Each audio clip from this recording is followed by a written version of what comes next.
अधिनायक जय है।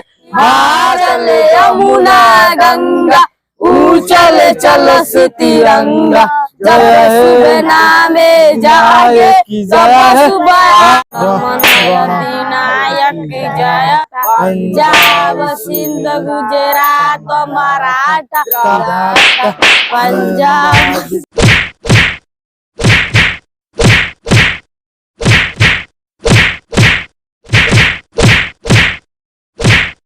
अरे आपस में झगड़ा करो, मर्जी बस करे। रे साला रे रुक रुक छोड़ छोड़ छोड़ छोड़ छोड़ जल्दी। साला 2 मिनट आवे के लेट हो जाता मास्टर के, तो आपस में गलजीटोवल चालू कर देता है। आज सर ने सुधार देता है, रुक जा लगन 1 मिनट रुक जा लगन।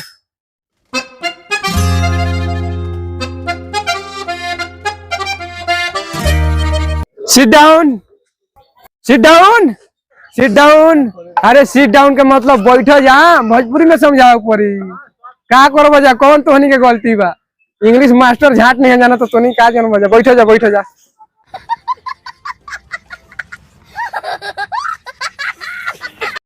सर हमरा इंग्लिश बोले आ गई। मेरा जहां है हाँ बोल दो इंग्लिश।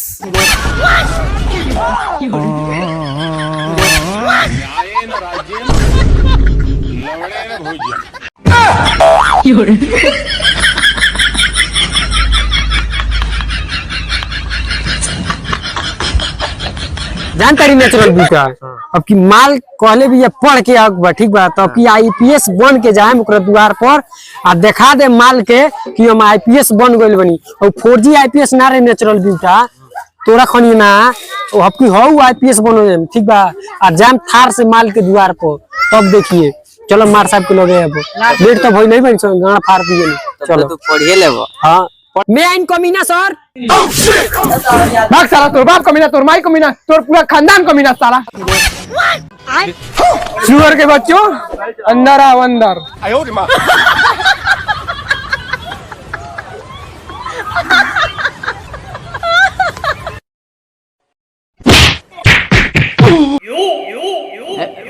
हाय बंदूक साला ते पढ़े जाओ तारी की रंगदारी करे जाओ तारी। स्कूल में बंदूक लेके आइल बढ़िया है ई का रे? हमार बाप रंगदार, हमार भाई रंगदार, हमार पूरा पटीदार रंगदार आ हम रंगदार। जब पढ़े निकले नी रास्ता में तो हमार बाबूजी कहलन कि बेटा बंदूक लेके जो ठीक बा। आ कौनो बोली तो सीधे गंगड़ा में गोली मार दिए। बहुत दोगला बाटे थी गड़ुआ होबे कारे तो ने सारे। भाई बंदूक रख लो ठीक बा। पढ़े के हुई तो पढ़ियो, आना तो यही में बकचोदी करत रहियो, रील बनइयो, मोबाइल चलइयो, सुरती बना के खइयो, गांजा बना के खइयो। हम कुछ ना बोलम ठीक बा, लेकिन है लुकवा के रखो, हमरो डर लगला। समझदार बानी रहुआ माट साहब। हां संभार के समझदार बानी माट साहब।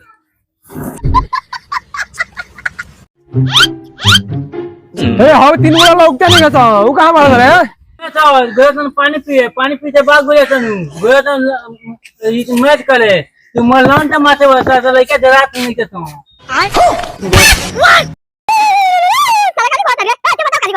ई कहता उ गोलियासन पानी पिए चाहे भागले से मैच खेले, तू लाड़ के मास्टर बस कोनो तरह से कोनो जरा झाट नहीं गसन।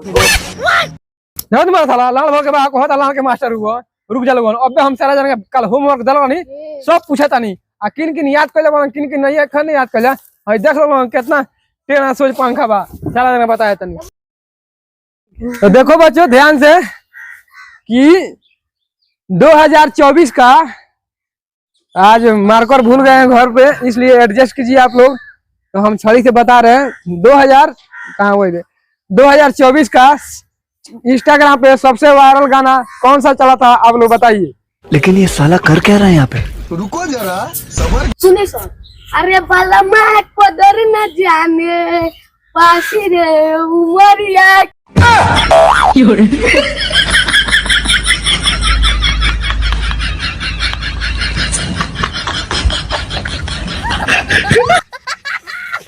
रे गुंडू रे वो रंगदारी पर गाना सुना होता तनी। शासन प्रशासन के रोक देले बा, अपने ही सिस्टम सरकार होवे राजा हो। आरो जे नया पवन तरंगदार रंगदारों के भतार होवे राजा हो। रंगदारी वाला ना तो हमरा से कंट्रोल ना हो ठीक बा चलो अब दूसरा टास्क स्टार्ट कर जा ध्यान से सुनो सुअर के बच्चों, मियां खलीफा के गोली मार के गाल मार रहे आ कहिया से मरवावला स्टार्ट कर ले बिया। ईश्वर बहुत मौका बा, साला गंदा गंदा सवाल पूछता सर के माने पर सरवा बहुत मौका बा। पांचो के बेटा का बोलता रही रे? ए मार साहब देखो तनी रहुआ के उल्टा सीधा बोलता ही, गंदा गंदा बोलता ही रहुआ के। मारती का गोली हम एकरा के? हटाओ न रंगदार के झाट नत बनन, तार से चोरे डराती हम ना। हम ही कोना ही कि क्वेश्चन किताब में नहीं थे। अब तीसरा सवाल पे आते हैं। तीसरा होमवर्क जो दिए थे कि लड़कियों को पटाने के लिए कौन कौन से तरीके आजमाए जाते हैं, बताइए। जल्दी लड़की पढ़ाने का ख्याल चाहिए हमारे पुतिए। 2 दिन पीछे पीछे घूमिए, नहीं पकड़ते नहा हुआ थे चातमा पहन उनते बाइक लो और पार्टी पीछे पीछे घूमिए सब लड़की पटेगा। ये जाने काफी काफी बोल रहा हूँ, समझ में तो ना आई, लेकिन जो नहीं बोल रहा हुई ठीक है बोल रहा हुई। कौन दूसर कौन बताओ सो। ए सर हम बताएं क्या कोला हम झाड़ झूड़ के तेल पकड़ कह के चश्मा लगा के ओकरा बाद लड़की के पीछे पीछे 10 दिन घूमे और ट्राई मारे। सर ये बताइए ना बात तोरा और मेहनत कर तो पानी फिर जाए। ओकरा से मस्त एगो मोबाइल किन के ले जा और दे दो और नंबर मस्ती में डाल के दे दो, रिचार्ज हर महीना कर जाओ और बतिया हेलो हेलो।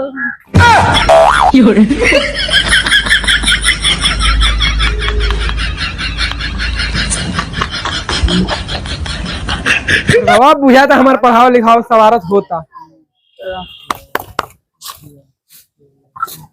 बाबू अब जाए क्या है किताब पढ़ले बार धर पढ़ लिख के कौन मार उखाड़ ले बल आज ले लो ई खनी खा। चलिए तो कहियो हमरो के संग ले चलिए, ठीक बा? छुट्टी के बेला ठीक बा। हां बढ़िया से सर से सवाल पूछ लेवे दो ना तो छुट्टी हो जाई तो के बनाए। ए सर तने बता दे a + b के होल स्क्वायर। अच्छा a + b के होल स्क्वायर नहीं समझ में आवत ना। 1 मिनट रुक जा तनी खैनी थूक ली। लेकिन ये साला कर क्या रहा है यहाँ पे? रुको जरा सबर करो। गूगल a + b के होल स्क्वायर क्या होगा?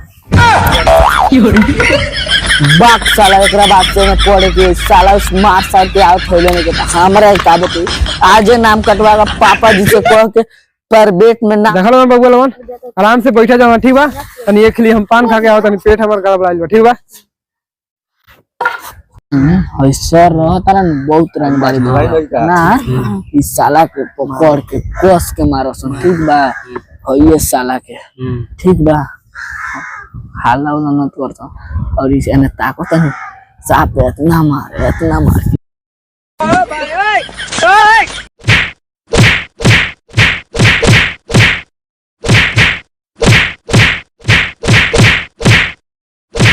लेकिन ये साला कर क्या रहा है यहाँ पे? रुको जरा सबर करो।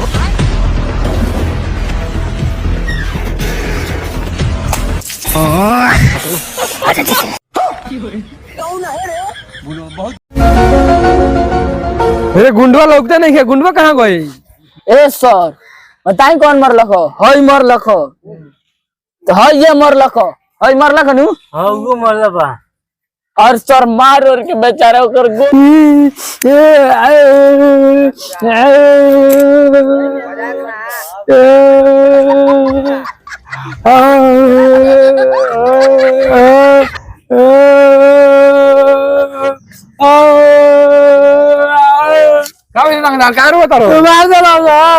गाली ले लो सो बाग चला हम जानते नहीं तो असली रंगदार भाई नकली रंगदार भाई भी तेरा खैनी खियोनी इतना जानबूझ कोई नहीं इती तू लइका गांव मार देला तू अरे कोई ना गाड़ी में गोली मार देते नहीं अबे। ठीक बा जो फरिया ले अकेले हम पूरा छूट देता इन तोरा के जन्म के तोन कर ली जो अभी मजा आएगा ना भिड़ो।